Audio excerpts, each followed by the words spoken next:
Okay. Okay, now, can you see me now, Linda? Okay, thank you. So budgeting is basically the roadmap that you set for yourself to be able to achieve the goal that you have set. And mainly because we have several wants and needs, we tend to set up a lot of goals for ourselves that financially we need to get money to achieve or probably pursue this want that we have or need that we have.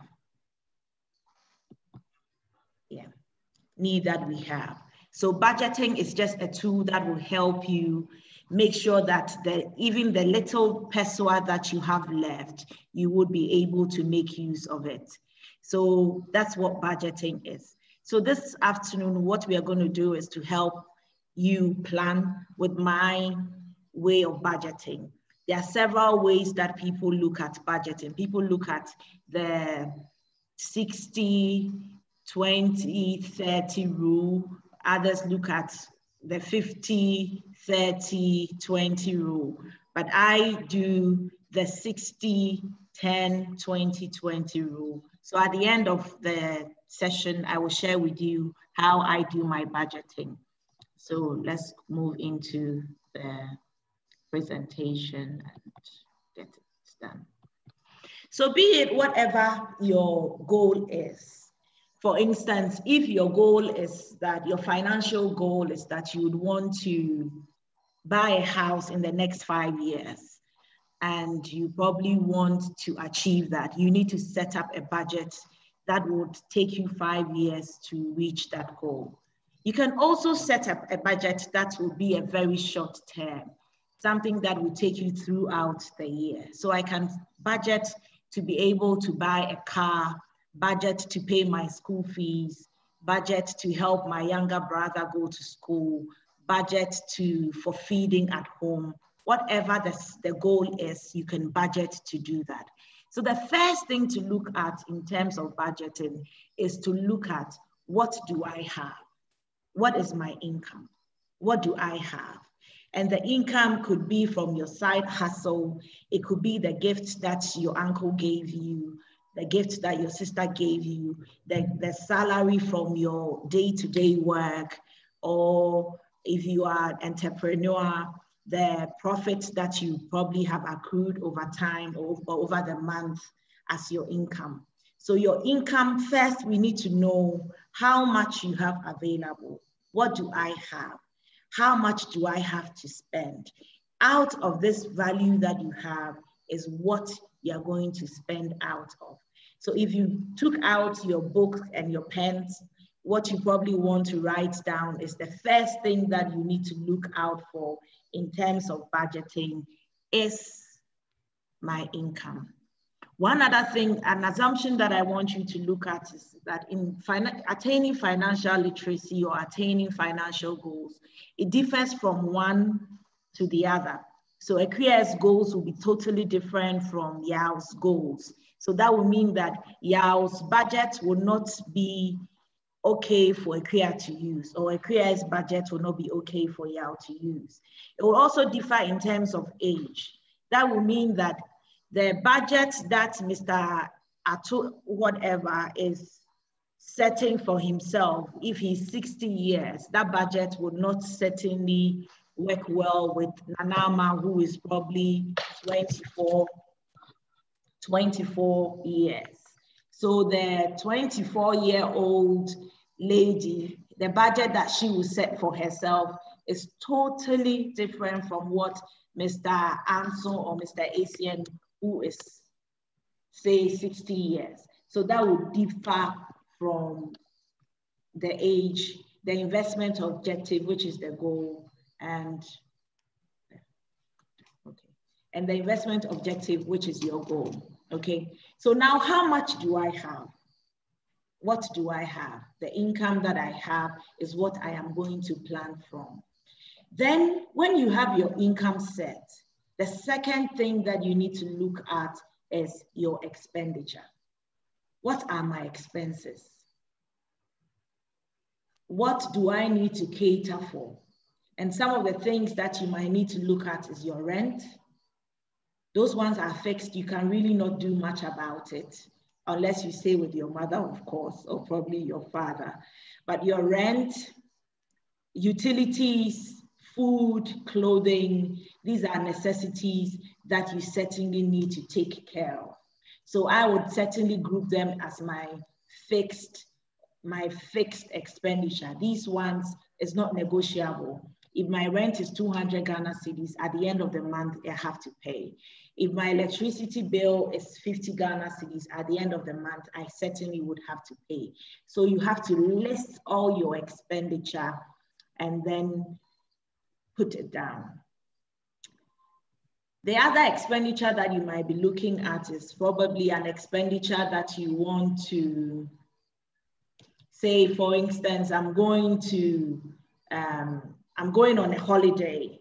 So I'm putting aside some monies for that holiday. So maybe this weekend I'm going for the holiday, probably at Safari, or probably that's a bit too high, probably at Akosombo somewhere. And then I'm going to put aside some money. That expense is, yes, it's an expenditure, but it's not part of my recurrent expenditure. This is an expenditure that I have to incur because of a want that I have. So I can add that to the expenses as well. Probably I want to buy a new mobile phone. You can add that to your expenses as well. Then you calculate the difference. You would have to subtract your expenditure from the income that you have. Subtract the income from, you subtract your expenditure from the income that you have. Okay. So if you can hear me so far, I can't see anybody. First, maybe pull down my presentation. I can do it from offhead, and then I can see people's faces, and then I can get eye contact as well. Okay. I can, yes. Maybe I don't want to see this now. Maybe let me see their faces, and then we get eye contact. It looks as if I'm talking to myself, so it's playing back. Okay. Let me see everybody, see eye contacts, and then it's like I'm talking to myself. I want to see everybody. Thank you. Thank you.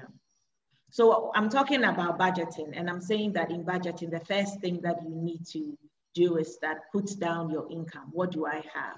What do I have to do? What do I have?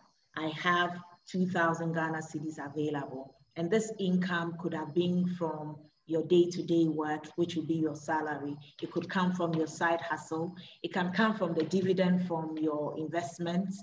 It can from your investment. It could also come from a bond payment, a coupon payment that had come. It could come from other sources, but you need to put together all the sources of income, and then you can calculate and know that in total, each month, this is how much I have available to spend. Of course, that would be after tax. Sule, I still can't see anybody. Yes, I'm working to get everybody to the screen. I'm not that familiar. I'm still getting used to it. Okay. So it looks as if I'm talking to myself. I can only see myself, and I'm just nodding to myself. So let me, you continue whilst I try to figure that out. Yes.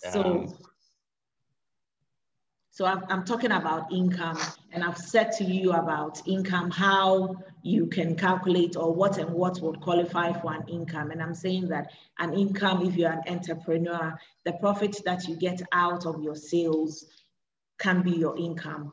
The day-to-day salary is your income. Your side hustle is your income. The revenue you get out of your interest, which could be a coupon payment, a dividend, an interest payment, whatever you call it, in terms of appreciation of your investment, is also an income for you.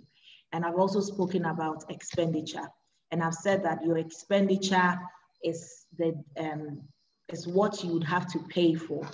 So if you have to pay for your rent, for your utilities, such as electricity, water, you note all these ones down. And at the end of the day, when you finish, you would have to subtract your expenditure out of your income.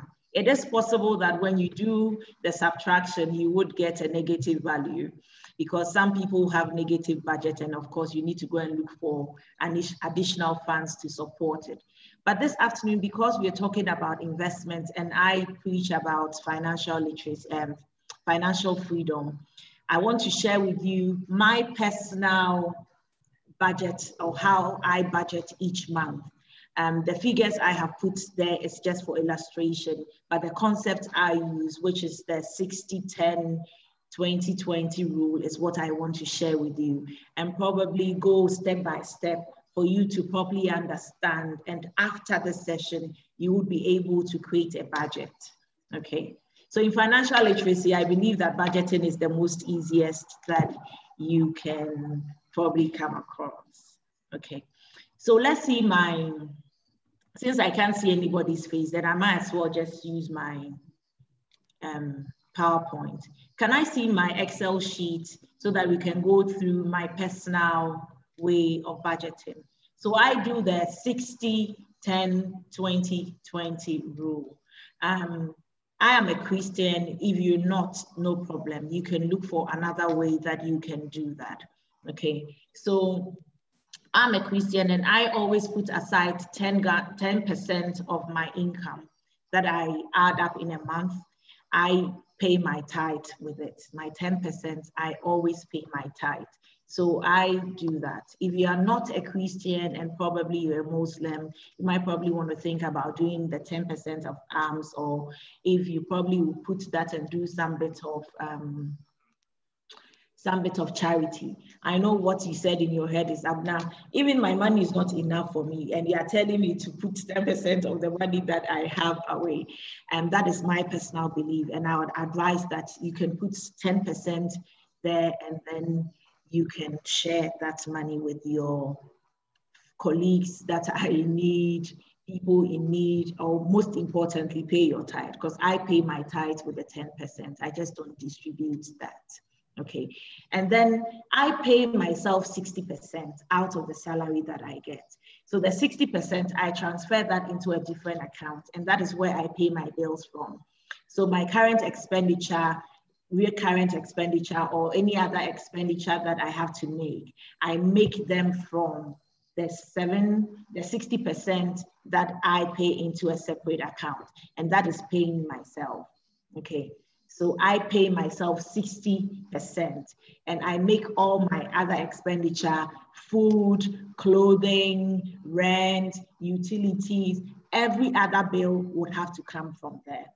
And I'm very conscious about investment. So what I do is that my 20%, I put another 20% away, and that 20% is for savings. And that savings is totally for contingency. So for instance, if for instance, Sule, I can hear you. Are you talking to me? Okay.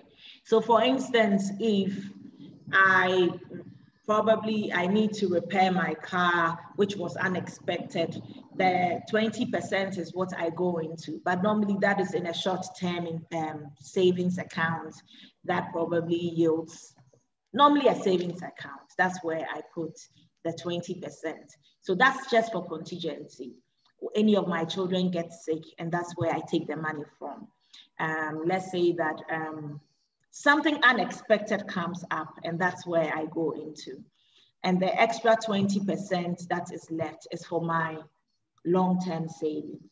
So I divide that 20 into 2 again, and I do retirement and then a long-term savings. So I save 10% towards my retirement, and then the 10% is also for my long-term, but certainly no retirement, some other thing that I consider to be long-term. So if you can look at my screen, and let's go by, because I'm going to ask questions and then see how it goes. Okay. So for the purposes of this illustration, I have said that my salary or my day-to-day that Nimed pays me is 2,000 Ghana cedis. And from side hustles that I do, I've earned 500 Ghana cedis. And then I have in dividend or interest payment of 500. So in total, I come up with 3,000 Ghana cedis as my income. And this is after tax. So this is how much I have available to spend. So if I pay tithe of 10%, that means that 300 Ghana cedis comes out of my income and I pay my tithe out of it. You don't need to pay tithe if you don't want to. You don't need to pay tithe if you're not a Christian. But I pay tithe because I believe in that, because I believe that when I pay tithe, God protects the others for me, that I don't lose it. Okay, so that's my personal belief as Abena. Okay, and the second thing that I do, like I told you, is my long-term savings. And that's my 20%. So my 20%, the 10, I put it into my retirement. If I want to go back to school, whatever I want to do, that is long-term. But for me, my long-term is all tilted towards my retirement. So I put that 20% into my retirement. So where I put my expenses for payment of medical bills is in my extra 20 that I put in my short-term savings. So if you look at the screen, I have created an emergency fund. So where if, for instance, my car breaks down, the 20% is where I take the money to pay from my medical bills. If I'm sick, any of my kids get sick, I take it from that 20%. I think that if you have time and you can look around, get my book, Little Drops. Little Drops, I explain into details how I budget and how well you can also budget and the benefits of budgeting as well. At the end of the session, I'll also tell you the benefits of budgeting, but I want us to grasp this very well. It's very important that you budget, because if you do not do that, it's also a bit difficult for you to attain financial freedom, because you are not disciplined, you are all over the place, and at the end of the month, you realize that you spend more than even you have earned. But if you know that this is how much I have earned, and this is how much I want to spend, and this is how much I want to save from the onset, and you are disciplined enough, you stick to it. Over time, you attain financial freedom because you have planned and catered for all the expenditures and that will come your way. Okay. So my medical bills are from the 20% I put in the short term, and the extra 20% goes straight into my retirement. And that's what I do. I put the 20% into a long-term investment. So normally I look at a collective investment scheme, because I look at a long term. I put it in a collective investment scheme, and then I forget about it. And then I'm looking to take it out when I retire, which is a long way to go. Yeah. So the 20% in medical bills and any emergency. So for instance, if your water heater breaks down, that's where you're going to get it from. For instance, God forbid, you lose your job. The 1 month before that, you can also get it from your emergency fund if you continuously put money away. And then the 60%, which is what I pay myself with and what I use in paying my bills. So for my rent, for instance, if my rent is 300, I pay from the 60%. My light bills, my water bills, food, clothing.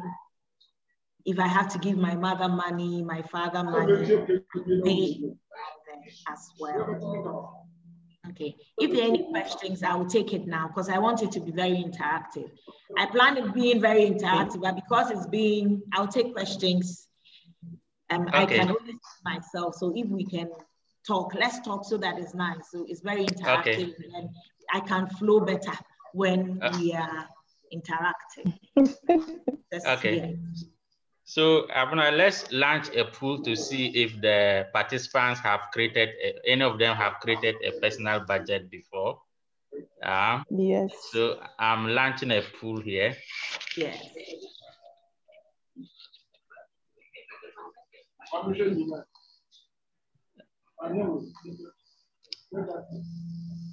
So we've launched a pool. Whether you've created a personal budget before is a yes or no. Kindly attempt answering the poll. Thank you.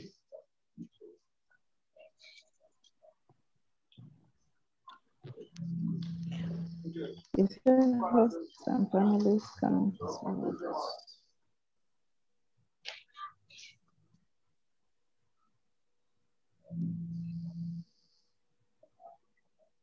Okay, it keeps saying that panelists will not be able to vote, Sule. Yes. So I think that what we should do is that can we get questions so that it's a bit interactive? I like Zoom that I see everybody's face. And then, yes, Mubarak, please say something.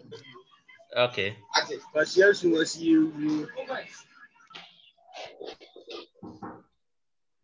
Okay, you just muted yourself. Somebody wanted to say something. Please say something so that it gets interactive and then it's not just me talking. I can even only see two faces. Anyway, yes. Can somebody say no question? That means that I'm doing a good job then. If I'm doing a good job. Yes, you are doing a very good job. Sure, you are really doing a good job. You are really doing a good job. Okay. Okay, if I'm doing a good job, then that's fine. I would move on then. Okay. Now, please, I want to ask a question. Okay. Okay, so I want to find out if you can always revise your budget. So, for instance, the example that we have on the screen, should I stick to it or I can be changing it as and when? Okay, so for me, depending on, but a budget is you controlling it. It's just a way that you want to get your money to work for you. So you want to make sure that you're giving your money an assignment to do this one. So this is a guide for you to help you get your money to do what it's supposed to do. Please, I can get feedback from somebody if you can mute for me. Yeah. Thank you. So if, for instance, in a month, you believe that you need to do some bit of adjustment to make sure that you get, to make sure that you are within your income frame or the monies that you are free to do that. You are very free to do that. So, Priscilla, I hope that answers your question. Yes, for me, please. Thank you. I try to discipline myself. I'll tell you a story.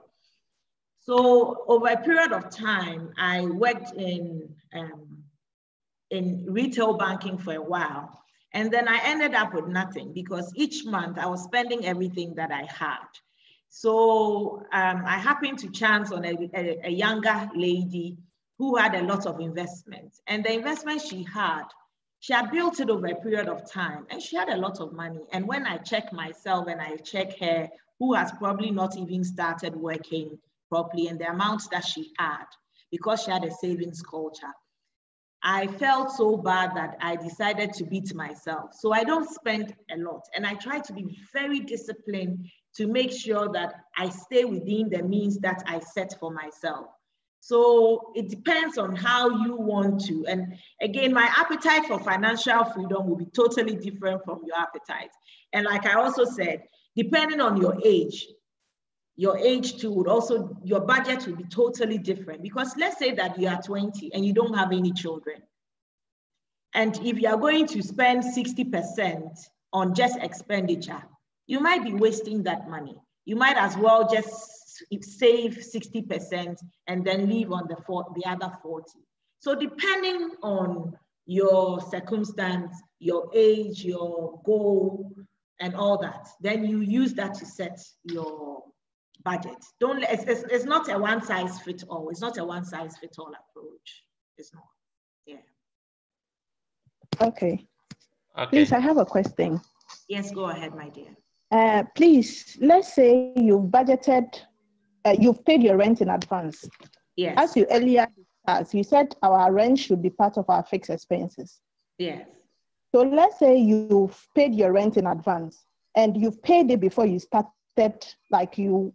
developing your budget. So yes. How then do you cater for the subsequent expenses in terms of, are you going to add it to your 20% savings or you still capture it in your 60% expenses for rent? Okay, so for instance, if I have paid my rent in full, I'll still take out my rent and then I'll add it to my short-term savings. Because if in a year's time or 2 years' time, I'm going to pay another rent. So like I'm saying, depending on your situation, you don't need to, it's not a one-size-fits-all. I would add that to my short-term savings because I need to make that payment again in a year or 2 years' time. Does it answer your question? Yes, yes. Yes. So yes, Thank you you need to add it to your short term. You still need to take your rent out each month to add that to your monthly payment, your year payment that you do. If you don't take it out and you leave it, what's going to happen is that you spend that money and at the end of the year, you have to go and make that payment. And that's when, if you are not careful, you have to go and borrow. Okay, thank you. Thank you too. Any other question, please? Abena, there is a question from Pearl Bruce here. Where will you put expenses like payments for medical insurance? Okay, so payments of medical insurance, I would add it to my expenditure because it's a monthly payment that you'll be making. So it's a recurrent expenditure, something that comes up every month. I'll add it to my 60%. Okay, thank you. Yeah. Any other question? Thank you for the questions. You see, when you ask me a question, I'll flow. I told you.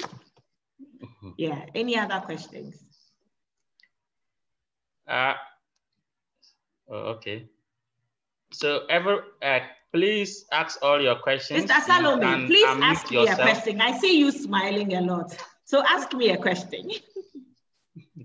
I was just thinking that as for coming up with the budget, it seems a lot easier, but the consistency, the consistency to keeping up with the budget is the problem. Discipline. Coming up with a budget, yes, the discipline. It's easy. The discipline, yes. It's easy to come up with a budget, but the discipline to really abide by it is the big deal. So I think on my second slide, what I would have spoken about is your attitude towards these budgeting. In budgeting, the attitude is key because just saying that I'll pay 200 every month is easy. But if you are not disciplined, there's no way you adhere to it. So you might probably need to get to a situation where I got to, where I had nothing to my name, nothing, not even a bucket. Okay, and I'd worked for over 5 years and I had nothing, not even 300 Ghana cedis in a savings account. When I get my salary, when I used to work in a bank, it was about buying suits, changing my phone, credits, and all those. Okay, so at the end of the month, it's gone. Okay, I eat well. I'm like, I work hard, so I need to eat well. So I used to eat well. So by those times, Regal Chinese restaurant, I'll order my Chinese, eat and all that. But little did I know that I was spending too much, and if I had budgeted, I would have been able to not mobilize, but be able to save a lot for my future, which would have made my financial liberation really short.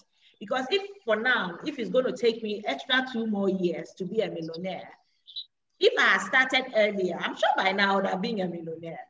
Do you get me? Yes.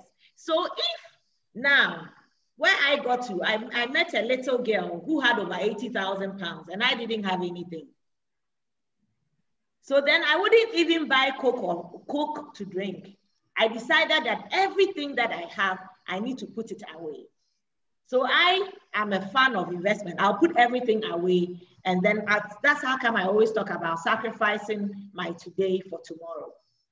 So it's discipline. It's an attitudinal problem. If you are not disciplined, there's no way you meet up your budget. Then don't even draw it. So the first thing you need to look at is your goal. If the goal means a lot to you, then you would have to be disciplined. Discipline. Okay. Thank you, Salome. I think that's very Thank you so much. Okay, there is Atoklo wants to speak.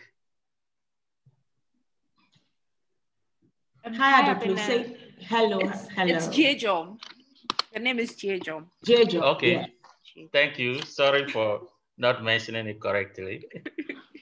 No problem. I think she understands. Yes, I do. Yes, I do. So the thing is, I've seen a couple of books that encourage us to put debts down.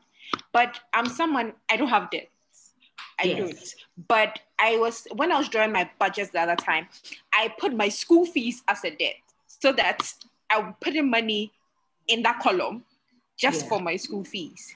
Is that advisable that you don't even have debt, but you try to create a column just for that? Why would you create a column for debt when you don't have a debt? So if it's your school fees that you are trying to, put it up as a short-term savings. Put that money away for your savings. Do you get it? As a short-term, create a portfolio for it and let that money come out from the 20% or whichever percentage you take out of your salary as your savings towards that objective, which is your school for your case. Do you understand?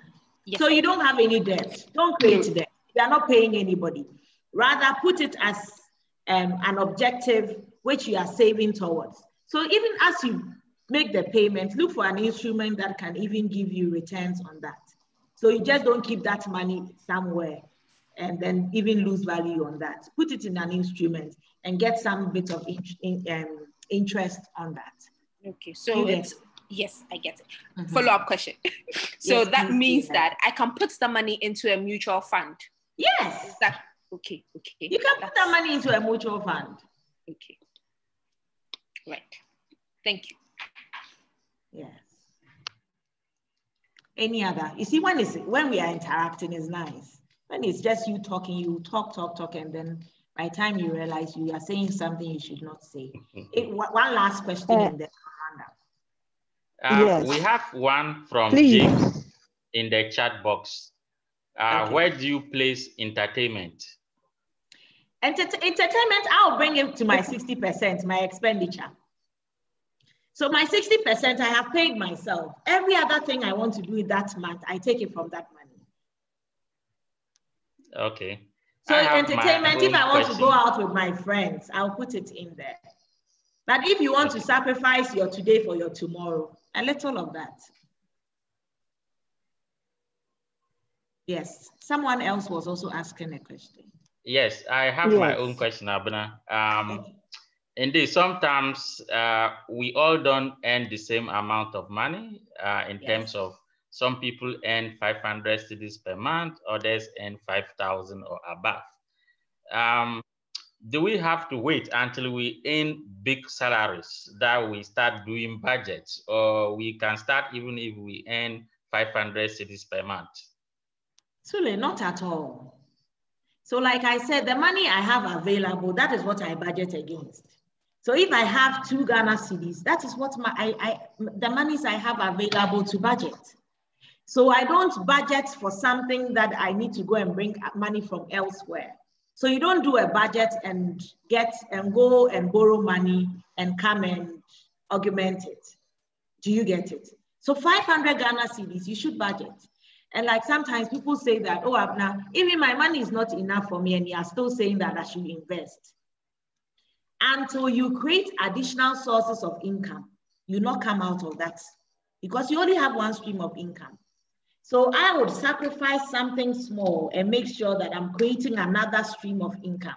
So even if my money is 500 and it takes me working from American House to Adrengano to make sure that I'm able to put 10 Ghana cedis each month away to build another stream of income, then I'll sacrifice that so that I can have a better tomorrow.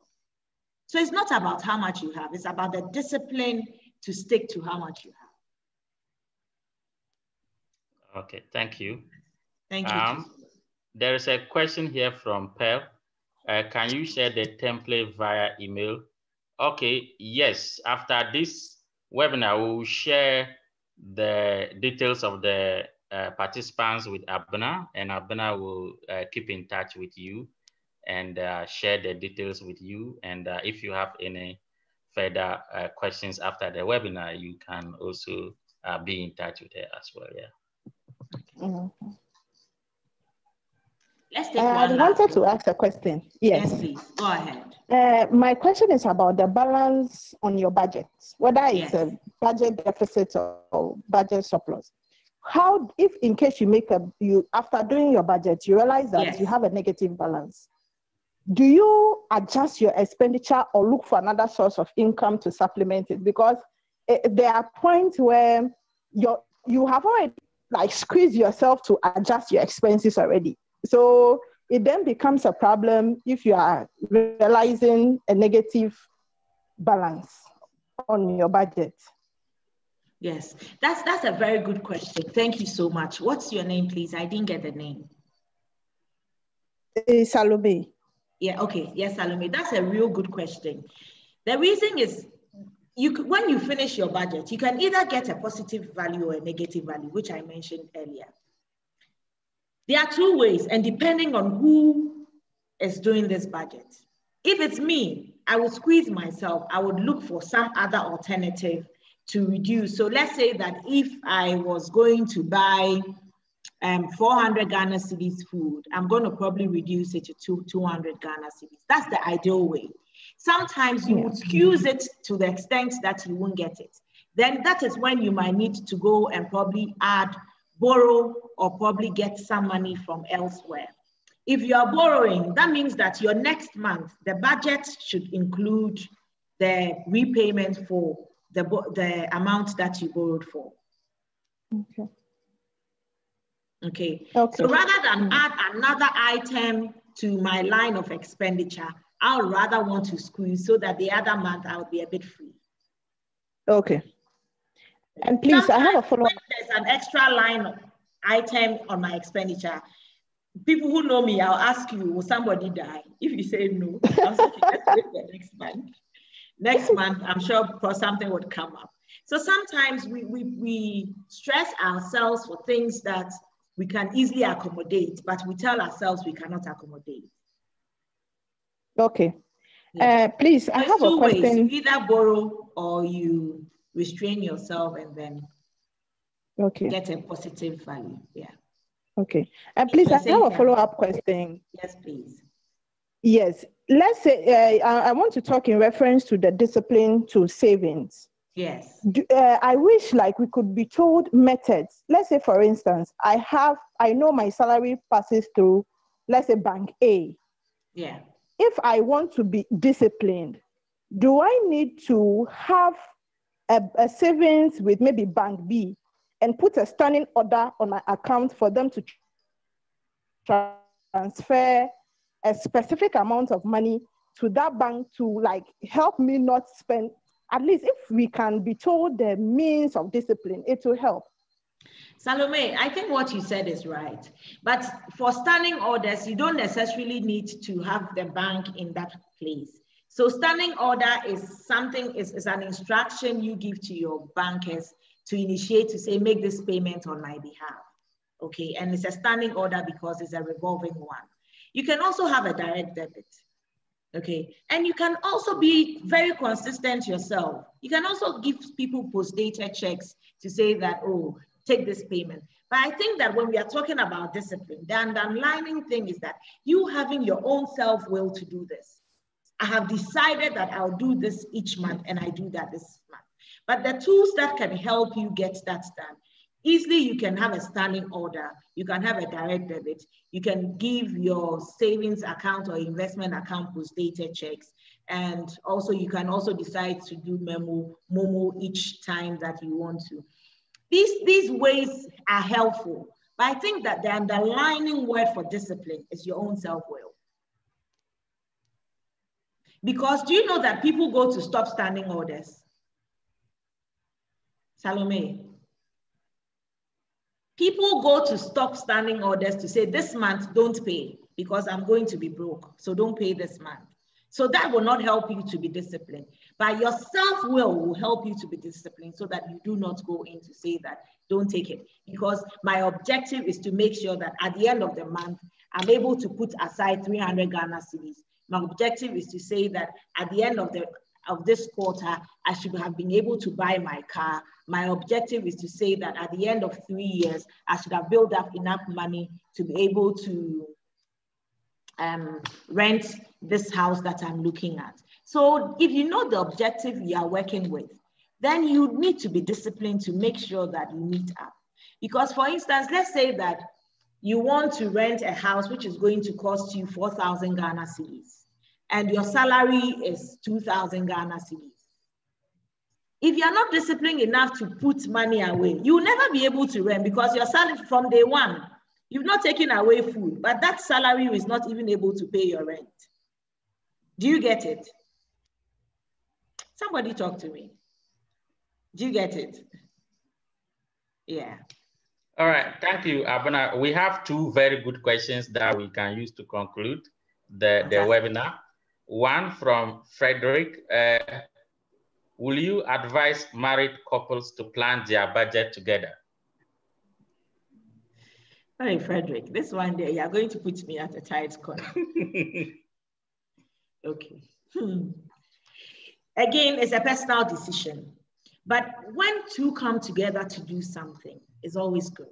Because again, that your income would be, you will have more money to spend. But depending on your husband and depending on your wife, I don't want to say something, but me personally, Abena Brigidi, I won't do joint account. But if you have a very accommodating husband, very accommodating wife, putting your money together will give you a better source of income, a good flow to work with. Then both of you can plan. Even the Bible says, when two shall agree, when two shall agree. So when both of you come together and you plan, I don't mind, but I don't believe in that. And Priscilla doesn't believe in that either. All right, thank you, Abena. The final question from Abe. Please, some of us don't have a fixed income every month. So how can we go about that? Abe, that's very difficult. But you see, you don't have a fixed income, but you can have an idea of how much you get, say, in a quarter, and then you can plan with a quarter, or say how much you get. So let's say, for instance, somebody gets 300, those who work on commission, okay? So maybe depending on how many sales they make, they are paid based on the sales they make. And you don't have a regular and you get 400, 500, 700. Take an average and then plan with it. When you are getting a surplus, that's okay. But take an average and say that, okay, or probably the least value that you get, which is 400, and plan with the 400. Or in a case where when you get 400, you don't get any other payment until the next 3 months. Okay, so like my younger brother, for instance, he works on a vessel and he goes in 1 month in, 1 month out, 1 month in, 1 month out. So when he goes in 1 month and for instance, he comes back and gets his salary is paid, which is 2,000 Ghana cedis. The following month, he doesn't earn any salary until he goes back on the vessel. So that means that the 2,000 you have been paid upfront for your next month. So then you plan and divide it based on the monies that you have available. So like I say, budget is always made on the funds that you have available. You can't make a budget on something you don't have. Unless somebody has promised you that they'll give you something and probably you want to budget against it. But that one, like my mother says, is like eating the fufu when the soup is not there. Any other?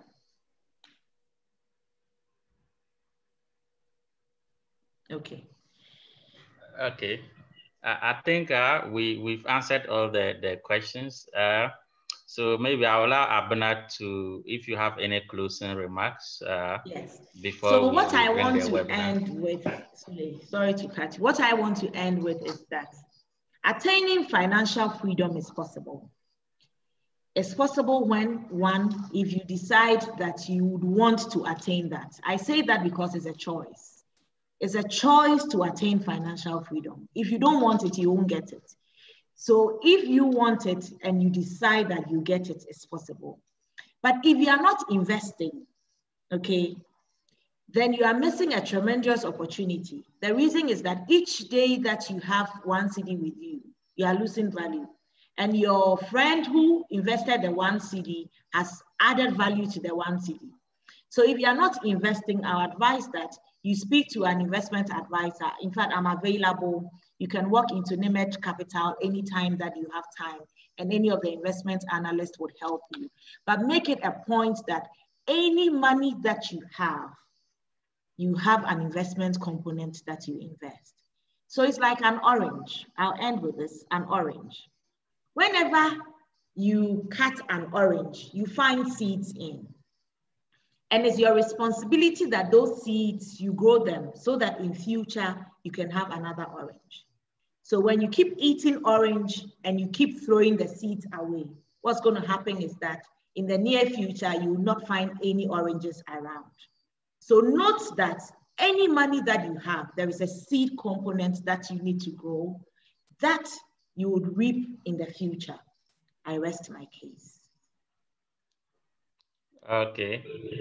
Thank you very much, Abena, for leading the webinar. We are very grateful to you.